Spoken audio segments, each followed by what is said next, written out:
그 다음에 혹서기 극복. 혹서기라는 말은 여름 중에서도 가장 더운 기간이 있습니다. 통상 뭐 7월 하순에서 뭐 8월 중순까지 우리나라 이렇게 보면은 그 피서철이 되겠죠. 그런 기간에 대부분 보면은 모든 작물이 이때 피해를 많이 입습니다. 특히 생강도 그 기억이 나시나 모르겠지만 2018년도 재작년에 보면은 아주 엄청난 피해를 입었습니다.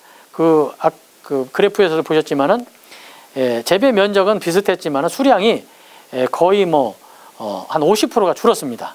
그래서 가격도 뭐 한 2배, 3배 이렇게 가격이 이렇게 상승했던 그런 시기가 있었는데 그 가장 큰 원인은 뭐냐면은 혹서기 여름철 그 더운 그 기간에 온도가 평년보다 한 2도 정도가 높았습니다. 그 다음에 또 맞춰서 또 건조했습니다. 즉 가물었어요. 비가 또 안 와가지고 여름철인데도 비가 안 와가지고 생강이 이렇게 많이 쓰러지는 그런 피해를 입었습니다.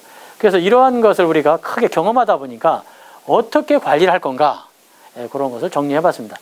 그래서 가능한 한 초기 생육을 좀 빨리 키우는 것이 좋습니다. 아까 제가 말씀드릴 때 6월 10일 정도에서 싹이 난다고 했는데 요 비닐 피복 재배를 하게 되면은 아까 뭐라 했습니까? 5월 중순 정도면 싹이 나지 않습니까? 그래서 초기 생육을 좀 빨리 키워서 이 더운 시기에 이 생강의 그 생육이 좀 더 커지면은 그런 그 저항력이 있다. 그래서 비닐 피복 재배를 하는 것이 유리하다.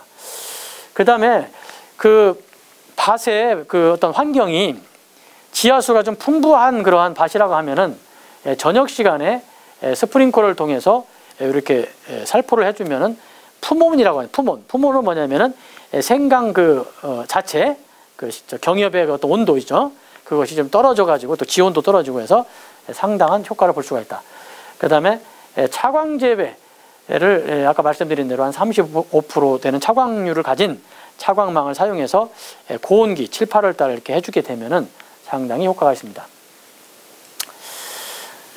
그 다음에 배토 재배에 대해서 아까 말씀드린다고 했는데 이러한 그 비가림 하우스 저희 연구소에 이렇게 좀 그 시설이 잘 된 하우스가 있는데 이런 하우스에서 사실 생강은 재배할 그런 저긴 아니죠. 일반적으로 그 단동 하우스 우리 농가에서 이렇게 관리하는 단동 하우스에서 재배해도 상당히 잘 됩니다. 하우스이기 때문에 아까 말씀드린 대로 3월 상순에 이렇게 파종을 하고 1차 배토, 2차 배토, 3차 배토까지 할 수 있는데 이러한 그것은 좀 다른 걸 또 고려하게 되는데 설명을 드리겠습니다. 요 배토 재배는 여기 보시면 요 간격이 75cm 정도 됩니다. 75cm. 요 줄 간격이 75cm다. 그 다음에 여기서 이렇게 로타리를 치고 줄을 띄운 다음에 그 괭이로 갖다 이렇게 그 한 10에서 15cm 되는 그 골을 파줍니다. 골을 이렇게 골을 파주고 거기에서 20cm 간격으로 생강을 놓은 다음에 이렇게 되면 3월 달에 심은 것이 6월 달 되면은 하우스이기 때문에 상당히 생육이 좋습니다. 한 30cm 정도 생강이 자라게 되는데 그때 요것을 이렇게 조금씩 난 풀을 갖다가 제거하면서 평탄 작업을 해줍니다. 말이 평탄 작업이지 이 골을 메워주기 때문에 배토가 되는 거죠. 1차 배토를 이렇게 하고 7월 달에 가면은 이렇게 생육이 좋습니다. 해가지고 이때 되는 이러한 그 소형 외발 관리기를 통해 가지고 이렇게 배토를 하게 되면은 잘 보시면은 요 골에다 심었는데 이 골이 바로 이렇게 두둑이 됩니다.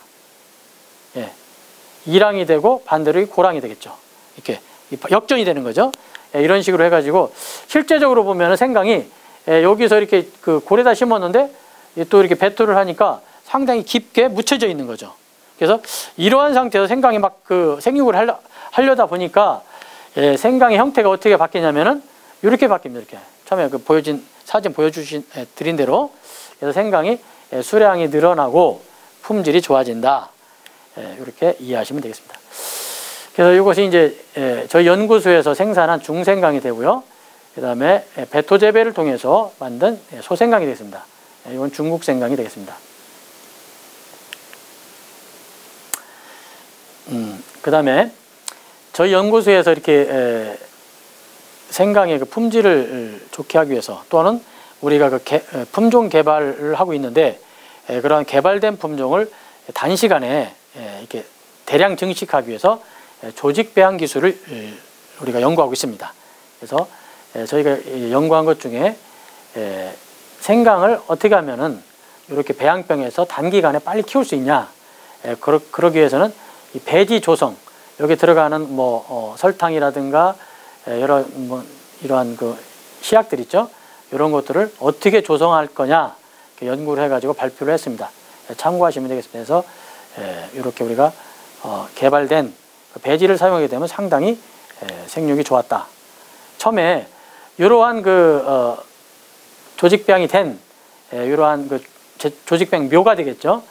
묘를 갖다 심게 되면은 가을에 이러한 엄지손가락만한 그러한 생강들을 한 20개 정도, 한 통에 20개 정도가 이렇게 나옵니다. 이런 것들을 다시 내년에 다음 연도에 재배하게 되면은 우리가 일반적으로 보는 생강이 되겠습니다. 그 다음에 이제 참고적으로 이러한 펄라이트라든가 원예용 상토를 이용해서 양액 재배를 하게 되면 이렇게 큰 생강도 만들 수가 있습니다. 우리나라는 이러한 그 온도가, 기후가 다른 아열대성 지역하고는 좀 다르기 때문에 좀 차이는 있겠지만은 상당히 가능성이 있습니다. 그리고 이제 외국에서는 이러한 두 줄 재배, 아까 말씀드린 그 배토 재배, 그 다음에 육묘, 그 다음에 자루 재배, 여러 가지 형태가 있습니다. 이거 제가 시간이 많지 않기 때문에 다 말씀 못 드리고요. 필요하시면은 이렇게 연락을 주시면 되겠습니다. 그 다음에 이제 병에 대해서 이제 간단하게 말씀드리겠습니다. 많은 경험이 있으시겠지만은 이 생강은 이러한 형태의 병이 아주 많이 발생합니다. 이게 뭐냐면 바로 뿌리 썩은 병이 됩니다. 뿌리 썩은 병. 근데 이 뿌리 썩은 병이라는 말은 상당히 넓은 의미의 그 용어입니다. 자세히 보면은 노랑병, 부패병이라는 말 쓰는데 이거는 이제 정식 명칭은 뿌리 썩은 병, 학술적으로는 근경부패병 이렇게 되겠는데, 이걸 자세히 이렇게 우리가 이제 분석을 해보면은 피시움이라고 하는 곰팡이, 푸사리움이라고 하는 곰팡이, 이 두 가지가 있습니다. 대부분 이제 피시움이기 때문에 이것만 이렇게 표기를 했는데, 곰팡이에 의한 뿌리 썩은 병, 또 한 가지는 세균에 의한 뿌리 썩은 병이 있습니다. 다시 한번요. 우리가 이제 생강을 전문적으로 이제 전업농이 된다 할 적에는 이 병에 대해서도 이렇게 분류를 할 수, 어느 정도는 이렇게 좀 분류를 하고 있어야 되는데, 다시 한번 말씀드리면은 곰팡이에 의한 뿌리 썩은 병, 그 세균에 의한 뿌리 썩은 병, 이렇게 두 가지로 구분이 됩니다. 그래서 이제 대부분이 곰팡이에 의한 그 뿌리 썩은 병이 되겠는데, 최근에 들어서는 기후 변화가 좀 이렇게 이제 연관이 돼가지고 이 온도가 높아짐에 따라서 세균에 의한 무름병, 그것도 이제 뿌리 썩은 병이라고 하는데 큰 범위 내에서 무름병이 많이 증가하고 있습니다. 그렇게 보시면 되고요. 6월 하순 이렇게 이제 초기 때부터 사실 장마 때부터 시작을 해서 8, 9월이 상당히 이렇게 엄청난 피해를 주고 있습니다. 그것이 전염되는 경로를 보면은 이 시생강이죠. 종강은 시생강 자체가 그 포자, 곰팡이 포자를 갖고 있어가지고 이렇게 이제 다른데 이렇게 전염이 되는 형태고요. 요거는 이 시생강은 뭡니까? 건전하다 하더라도 연작지, 토양이 오염된 상태, 그죠? 그래서 두 가지로 이렇게 우리가 상식적으로 이해할 수가 있습니다. 그래서 그림을 보면은 밭은 이렇게 큰 연작지는 아니지만 병이 왔다. 그럴 때는 이제 시생강이 오염이 된 거죠. 그래서 면적이 이렇게 조금씩 이렇게 이제 병이 온 거고, 요것은 뭡니까? 전체적으로 이렇게 많이 왔죠. 토양이 이렇게 이제 많이 병이 이렇게 연작지가 되겠습니다. 그런 식으로 우리가 분류를 하면 되고요. 그래서 생강의 그 생강 재배의 성공 여부는 병을 얼마나 우리가 관리가 되느냐입니다. 그래서 과언은 안 해요. 생강이라고 하는 작물의 특성상 그렇게 말할 수가 있어요. 그래서 병을 어떻게 잡냐? 두 가지죠. 종강, 시생강을 아까 말씀드린 대로 건전한 생강, 그죠? 그 깨끗한 밭에서 재배되고 질소질을 적게 주고 그 다음에 뭐 서리가 오기 전에 좀 이렇게 제때 수확한 생강이고 저장 관리가 잘 돼 있고 그 다음에 표피가 뭐 선홍색이고 이러한 그 팔방미인이 되겠는데 그러한 건전한 시생강을 잘 확보하는 것. 두 번째는 그러한 생강을 심는 그 뭡니까? 우리가 그 밭이 되겠죠. 밭이 연작지면 안 됩니다. 만약에 올해 심었는데 그림처럼 잘 됐어요. 그러면 내년에 심으셔도 돼요. 근데 내년에 심게 되면 병이 반드시 시작을 합니다. 그래서 내년까지는 가능하지만은 그 병이 오기 시작했다. 그러면 그 다음에는 반드시 심으면 안 됩니다. 그래서 건전한 생강을 확보해서 밭을 우리가 연작지가 아닌 밭에다 심게 되면은 상위권이 됩니다. 상위권, 중상. 그래서 그러한 점을 이해하시고 특히 이 배수, 아까 말씀드린 대로 생강은 연작지가 아니더라도 장마철에 비가 많이 와서 고랑에 물이 고여 있어요. 근데 그것이 1시간, 2시간 이렇게 이상 고여 있게 되면은 반드시 또 병이 옵니다. 그래서 배수가 물 빠진 배수를 통해서 약간 경사가 져가지고 잘 빠진다든가 아니면 사양토 모래 성분이 있어가지고 밑으로 잘 빠진다든가 그래서 배수가 잘 되는 토양이 꼭 챙겨줘야 된다. 우리가 이제 농업을 하면서 생강뿐 아니라 농촌진흥청의 농사라고 하는 농사로라고 하는 이러한 그 배너가 있습니다. 여기다가 뭐 생강 딱 치게 되면은 생강에 관련된 병이라든가 충이라든가 그런 것이 정보가 많이 있습니다. 참고하시기 바랍니다. 그 다음에 벌레가 되겠죠. 여러 가지가 있지만은 기본적으로 세 가지를 일단 말씀드리겠습니다. 거세미 나방이 있고요, 파밤 나방이 있고요, 조명 나방이 있습니다. 왜 나방이 문제가 되느냐? 나방은 날아다니는 벌레인데 나방 자체가 피해는 안 줍니다. 성충이 되겠죠. 성충은 피해를 안 주지만은 예를 들어서 조명 나방을 예를 들면은 요 나방이 날아다니면서 어떻게 합니까? 여기다 알을 까겠죠. 알이 이렇게 어떻게 이게 이제 사이클이 있어가지고 그 알을 변태가 돼서 이런 유충이 나오게 돼요. 유충. 이 유충이 바로 이런 피해를 주게 되는 겁니다. 이게. 그래서 이제 조명나방 같은 경우는 특징이 뭐냐면은 여름철부터 시작이 되는데 좀 컸을 적에 요 줄기 중간에 구멍을 뚫고 들어갑니다. 들어가서 여기서 이제 이렇게 생활하면서 밖으로 구멍을 통해서 배설물을 버려요. 자세히 관찰해 보면은 그러한 배설물이 나온 것들이 보이고 또 전체적으로 보면은 요 윗부분이 이렇게 병이 난 것처럼 이렇게 황엽이 됩니다. 누렇게 이렇게 시들시들 이렇게 꺾어지게 되죠. 그 다음에 나방류 중에서 가장 피해를 많이 주는 것이 바로 이 파밤나방입니다. 이 파밤나방은 생강뿐만이 아니라 여러 작목에 범용적으로 많이 피해를 주는 나방이 되겠습니다. 이것은 유충의 이렇게 모양이 이렇게 색깔이라든가 모양이 되겠고요. 이것이 이제 유충도 초기 유충이냐 또는 시기가 지나서 좀 성충에 가까운 유충이냐에 따라서 피해 정도가 다른데 이제 좀 진한 성충이 이렇게 갉아먹은 형태가 되겠습니다. 그래서 이렇게 피해를 주고요.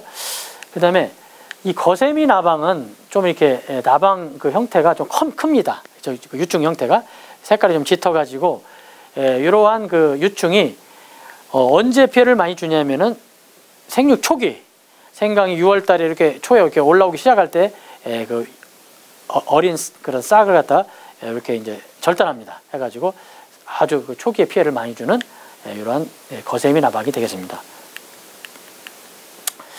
그 다음에 선충은 뭐 지렁이를 연상하시면 됩니다. 또는 우리가 예전에 많이 보셨던 뭐 해충, 요충, 그러한 그런 선충인데 우리가 이렇게 흙을 갖다가 밭에 한 주먹 졌을 적에 학자들이 말하기를 한 5,000마리 정도의 선충이 있다고 합니다. 그 정도로 선충이 토양에 많이 분포하게 되는데 여기 보시면은 선충이 이로운 선충이 있고 이 해로운 선충이 있어요.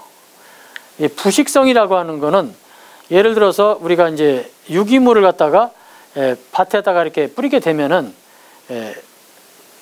퇴비로 넣게 되면은 그걸 갖다가 분해하는 것이 뭐냐면은 바로 이 선충이, 이 부식성 선충이 이렇게 분해를 하기 때문에 이루은 선충입니다. 그런데 이 식물 기생선충은 뭐냐면은 생강 뿌리 쪽에다 이렇게 뭡니까? 그 접촉을 해가지고 해를 주는 거예요.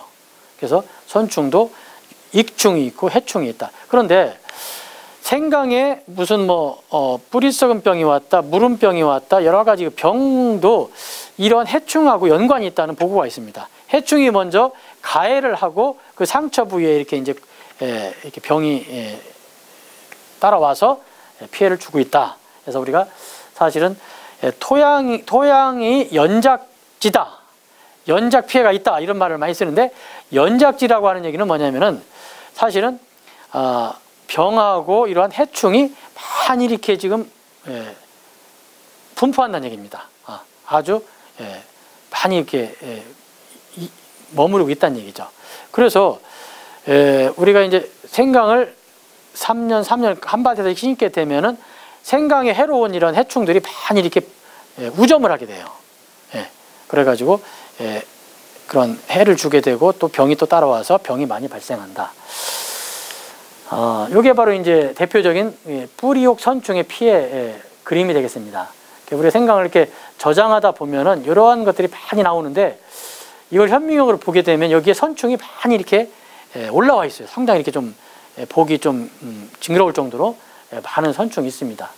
그래서 우리가 선충 관리를 하기 위해서는 토양 관리를 잘 해줘야 되는데, 연작지를 피하고 토양 관리를 잘 해줘야 된다. 저장은 간단히 설명드리겠습니다. 생강은 파종은 4월 중순, 4월 20일부터 5월 상순 이렇게 파종을 하고요. 수확은 10월 하순, 우리가 생강, 상강 이렇게 기억하시면 편합니다. 상강이라고는 절기가 있어요. 상강. 10월 하순이죠. 이 상강을 전후해서 이렇게 수확을 하게 되는데, 늦게는 11월 초까지 수확을 합니다. 그래서 만약에 내가 재배한 수확한 생강을 내년에 종강, 시생강으로 쓴다 할 때는 상강 전후해서 빨리 캐야 돼요. 서리가 내리기 전에. 그렇지만 내가 바로 가을에 출하를 한다 싶을 때는 이렇게 늦게 좀 수확을 해도 됩니다. 그러한 용도에 따라서 그 시기를 잘 챙기셔야 되고요. 그 다음에 노지에서는 이렇게 하고, 그 하우스에서는 11월 하순까지 이렇게 연장을 해 뒀다가 최대한으로 성숙시킨 다음에 수확을 하게 되면 됩니다. 그래서 이렇게 예전에 이렇게 토굴에서 많이 저장을 했는데, 최근 들어서는 이게 수평굴이 있고요. 그 다음에 이것이 이제 뭐냐면은 그 야산을 이렇게 이제 장비를 통해서 이렇게 파고, 그 다음에 콘크리트로 이렇게 이제 굴처럼 터널을 이렇게 설치를 해서 흙을 덮어주는, 초기 비용이 많이 들겠죠. 토굴의 어떤 장점을 살리는 그런 사진이 되겠습니다. 요거는 이제 최근에 다 이러한 형태로 가고 있는데, 현대식 지상 저장고가 되겠습니다. 저온 저장고라고 보면 됩니다. 근데 생강은 그 일반적인 저온 저장고보다는 좀 고급스럽죠. 온도는 13도, 습도는 85에서 95%, 이렇게 딱 그 항온 항습의 개념으로 내부 환경을 조성을 해줘야 됩니다. 그래서 이러한 현대식 저장고가 많이 보급이 되고 있다. 재배 위주로 제가 설명을 드렸고요. 좀 관행적인 일반 재배에 대해서 저렇게 말씀을 드렸는데, 일단은 그걸 기준으로 하셔가지고 응용을 하셔서 사용하시면 되겠습니다. 그리고 제가 또 자세하게 설명 못 드린 부분들이 많이 있습니다. 그 우리 농가에서 배토 재배라든가 비닐 피복 재배라든가 이러한 기술들은 최근에 저희 연구소에서 발표한 기술이 되겠습니다. 이런 것들은 그냥 이렇게 간단하게 이해하시고 적용하는 것보다는 우리 연구소에 연락을 하셔서 개별적으로 좀 자세한 안내를 받으시는 것이 안정적으로 도움이 된다고 봅니다. 이상으로 발표를 마치겠습니다. 감사합니다.